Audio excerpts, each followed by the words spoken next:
So, storm season in the Pacific Northwest unofficially starts October 1st. Okay?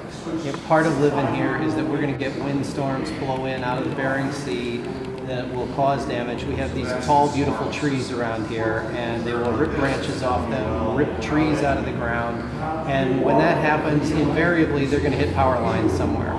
So our crews prepare for this year-round. They practice it. They gear up for storm season because they know they're going to be busy. Additionally, we're working with new technologies to try and minimize the impact to our customers. Whether it's the crews getting out to respond as quickly as possible, or whether it's taking advantage of new technologies to minimize the interruptions to our customers, that's what we're working on. That's some of our preparations for storm season. So some of the newest things that we've been putting into place here are automated switches. And as you've seen here today, that will isolate damage very quickly and route power around that damage so that everybody else on that line will be back in power within a minute instead of having to wait for our crew to get there and make those repairs and some of the manual switches that we would have had to do otherwise. Additionally, even the older technology, when it gets right down to the fuse out on the transformer on the pole outside your house, that's also a piece of protective equipment to limit a surge from coming down, damaging the transformer, or even getting past that and into your home.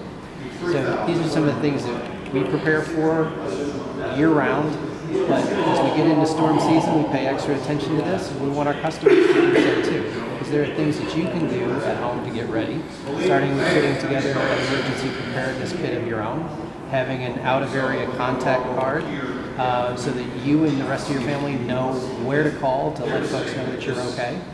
And also, if you're done with all of those steps, check on your neighbor. See if they're in that same spot. Maybe you can help them take those steps as well. All of this is available at takewinterbystorm.org, including checklists for what you need to put together your own emergency preparedness kit. So one of the questions we get routinely is, how is it that they don't know automatically that there's an outage? So does all of this new equipment now give you an indicator, or do you still rely on somebody picking up the phone saying, I got no power? Well, currently, we're still in a situation where, in many instances, we may not know about a power outage until someone calls us. So that 206-684-3000 number is still really important to keep in mind and have available to give us a call if you experience an outage. We're also starting through the deployment of advanced metering right now, and when we get done with that at the end of next year, we will now have the meter be able to tell us, hey, there's a power outage. Okay? So that will speed that process.